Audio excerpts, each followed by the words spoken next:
ごめんなさいって言って。何言ってんの別にいいけどね。よいしょ。やっほー。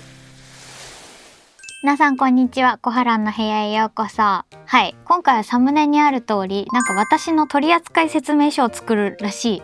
です。なんで笑顔でこれを企画提案したのかちょっと謎なんですけれども。こういう時どうするかとか、こうしたら機嫌が治るとか、ちょっと考えていこうと思います。こういう時は機嫌がいい。たまに一日フルで仕事がある時に、私さよく言ってるじゃん。なんか一人暮らしとかしてたり、こう長く一緒にいると絶対に一人の時間が必要なんだとかってよく言ってるじゃない。それは稼働してる時もそうで、一日仕事してる時に一瞬でもフリーズしてこう何もしないみたいな時間がないと、多分自分の中では充電時間なんだけど、それがないと自分をフルに出してお仕事ができなくて、だからみんなが知ってくれてるいわゆる小原好みって結構賑やかだったりとか騒いでるイメージあると思うんだけど、一日一緒にいるとすっごい静かな時があるから、機嫌悪いのって思うかもしれないけど、機嫌悪いんじゃなくてフリーズして充電してるからほっといてほしい。何分くらい？10分か15分。本当にこうなってるっていう時は別に機嫌悪くない。でもみんなの前に出てる時にこの状態になってるのはちょっとありえないことが起きてるから、だってやばいじゃん、イベント中にずっとこうやってたらさどうしたのってなるから、それはないけど、普段私と一緒にいる時にたまにふーんってなってたら、あ、ぼーっとしてんだなって思ってくれればいいかな。機嫌が悪くなる。無茶ぶりをされた時かな。ごめん、それ聞いてないんだけどっていうことを急に言われると、それはこのチャンネルのスタッフには多々見せてると思う。ちょっとごめん、それ聞いてないとかって言ったりして、たまに長嶋さんがごめんなさい、僕の伝達不足ですって言われて、お父さんっていう時もあったりとか。そうするとこの今ちょうどカメラの向こう側にいる偉い人がやっべみたいな顔をする。でそうな時は何をしたら機嫌はちょっとこう治るというか、切り替えようとはするんだけど、その後会議が行われる急に言わないでって言ったりとかはするかな。なんだろうな、すごい生々しい話だけど、声優さんってさお芝居だけじゃないじゃん。表出てイベントやって、でなんだったら、ニコ生とかYouTube とかもそうなんだけど、特番でバラエティコーナーがあって大喜利コーナーがあるとか、なんだったら MC になっちゃったりとかってするから、すごいマルチタレントみたいに見られてるところあるんだけど、あれ入念に会議してんねん、裏で。こういう企画通そうと思うんですけどいいですかみたいな、いいですよって各事務所さんが OK したりとかっていうのがあるから、突然言われてとかって言ってリアクションしてる時もあったけど事前に言ってもらわないと、突然言われると不機嫌になる。そういう時はやっちまったって思ったらどうしたらいいですか？ごめんなさいって言って嘘すごい扱いづらいタレントみたいになってるよね。いやだってさ、一回でも世に出ちゃったらさ、もう引っ込められないじゃん。だからやってほしいから、じゃあ絶対にこれだからいい機会だから、じゃあ言ってくね。突然歌えとか突然踊れ系とか突然モノマネ系はダメね。事前に言えばモノマネもしてくれるんですか？ちょっと黙ってて結構シビアな質問系だとそこはそんな感じかしら。機嫌がいい。基本的には機嫌よくいようっていつも思ってるけど、特に機嫌がいい。なんだろう。この鼻歌歌ってる時は実は機嫌がいいですとか、自分の合図みたいなのあったりしますか？声が高いと機嫌いいんじゃない？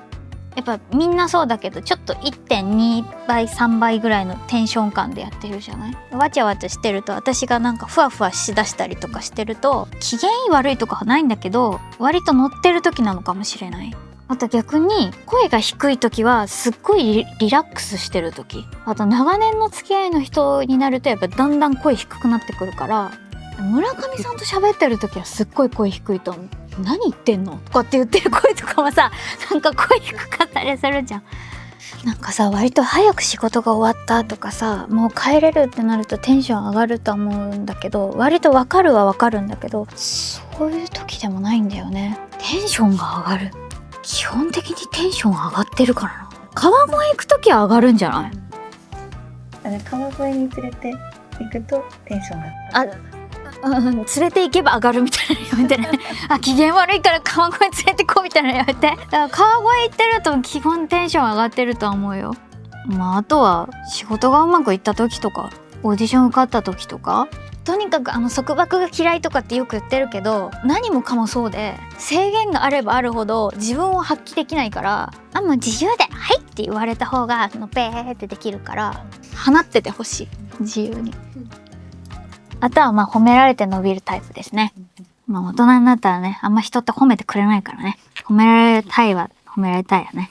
やっぱどんなにやりたい仕事に就いたとしてもやっぱストレスっていうのはあるじゃない。この仕事ってやっぱ常にオーディションを受けて落っこちて、いっぱい受けた中で数少ない受かったやつで、やっぱ受かんないと仕事ないから、言葉すごい大げさにするとキラキラした部分しか見えてないかもしれないけど、やっぱいろんなことしてるから、その反動っていうかやっぱ自分の気持ちの波はどうしても来てしまって、でもじゃあオーディション落ちましたとか、仕事でちょっと自分の思ったようなお芝居ができませんでしたとか、落ち込むことがあった、ミスっちゃったってなったものを人に八つ当たりするのはやっぱ違うじゃない。でそれをする自分がやっぱ自分の中で一番許せないから、じゃあどうやってっていう風には常に考えながら生きてて、でそうなった時に自分の機嫌はやっぱ自分で取れるようにしようと思って、やっぱズンって沈んだ時はあんまり人と会わないようにして冷静に自分の中で分析するっていうのは家の中でやってて、で他の分野でお仕事してるお友達がいるっていうのは同業者とは違うところで頑張ってる人がいるんだなっていう、ある意味話を聞いたりとかするだけで刺激がもらえるし、自分も頑張ろうって思えるから、なんか多分外にそういうのを求めてるんだと思って。川越に行くのもたまにね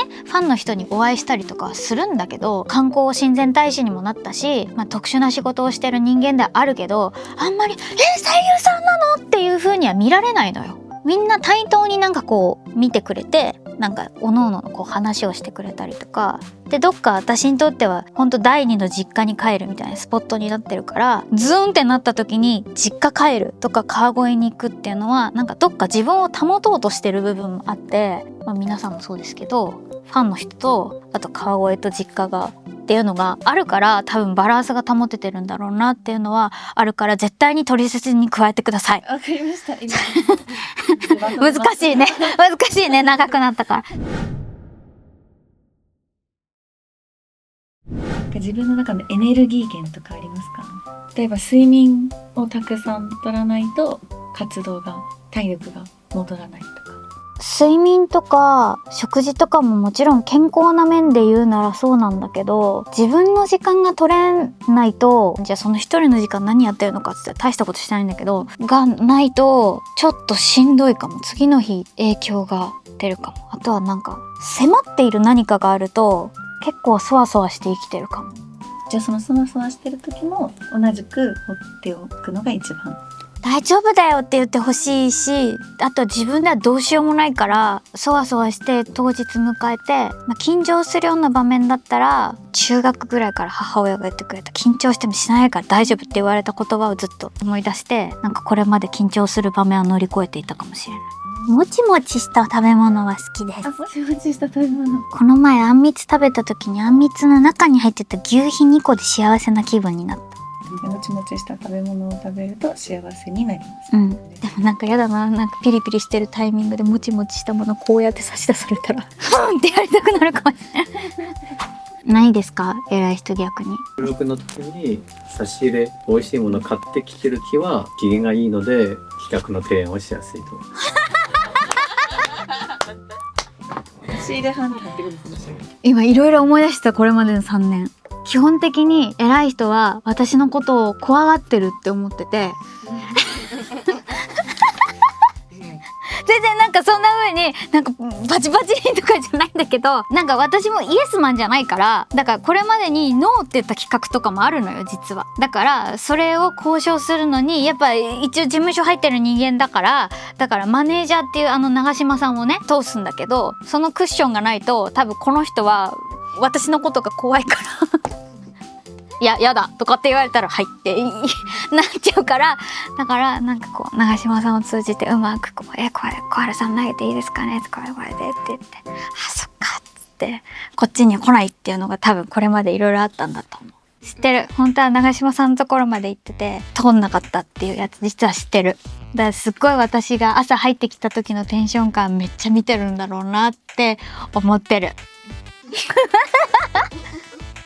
日常とかで例えば朝はあんまり話しかけないでほしい。あ、関係ない。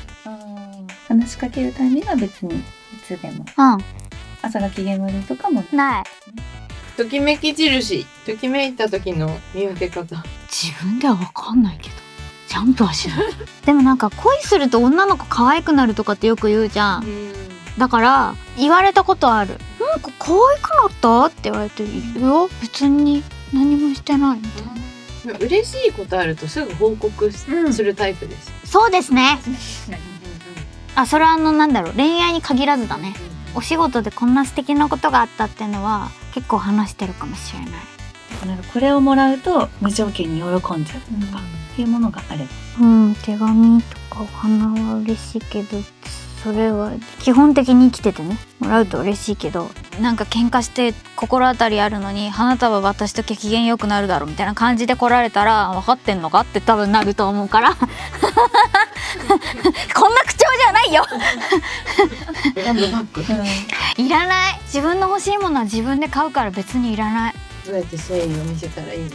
プローチというか。思ってくれたら伝わる。行動で示せ。言ってて行動がないのはなんかそんなもんなんだなって。やっぱでも世の女性はみんなそう思うんじゃない？自分で欲しいものは自分で買います。物を与えず行動で示してくださはい。なんか硬い説明い。